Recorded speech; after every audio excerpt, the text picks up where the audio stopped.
hello' নমস্কাৰ কুমৰুক চুদুম কুলুম্বাই লগতে কাৰ্ডুম কি খবৰ মোৰ খবৰ ভালে আছে আপোনালোকৰ খবৰ নিশ্চয় জনাব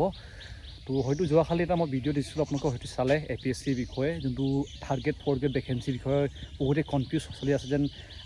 APSC পাতিব পৰীক্ষাটো বহুত হাৰ্ড হ'ব এইটো কাৰণে বহুতে বেয়াকৈ কমেণ্ট কৰিছে মানে মুখ্যমন্ত্ৰী কৈছে আৰু বহুতে ভালো কৈছে বহুতে বেয়া বুলি কৈছে এইটো কাৰণে তেওঁ ইয়াৰ সবিশেষে কৈছেগৈ যেন আচলতে ইণ্টাৰভিউটো কেনেকৈ হ'ব মানে যোনটো আছাম পুলিচৰ বিশেষ আছাম পুলিচটো ইমান কনফিউজ নাই আছাম পুলিচটো চিম্পল হয় কিন্তু আপোনালোকৰ যোনটো থাৰ্ড গ্ৰেড ফ'ৰ্থ গ্ৰেডৰ কাৰণে বহুতো কনফিউজ যেন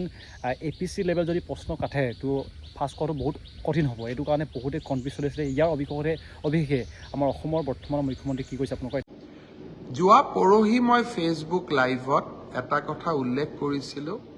যে অসম চৰকাৰৰ তৃতীয় আৰু চতুৰ্থ শ্ৰেণীৰ যি পৰীক্ষা হ'ব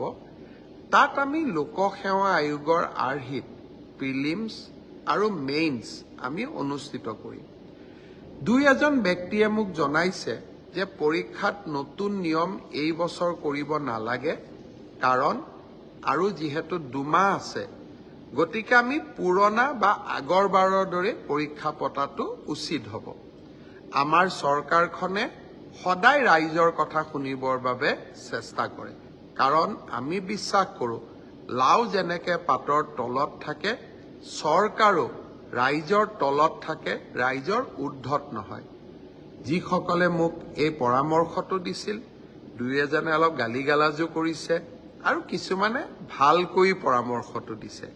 গালি গালাজ কৰা সকলকো মোৰ মৰম জনাইছোঁ আৰু ভালকৈ কোৱা সকলকো মোৰ সন্মান জনাইছোঁ আপোনালোকৰ পৰামৰ্শ অহা 2-3 দিনত আমি বিবেচনা কৰিম আৰু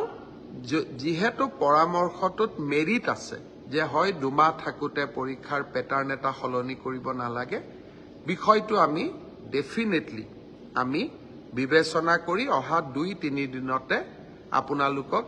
ইয়াৰ সিদ্ধান্তৰ বিষয়ে মই অৱগত কৰিম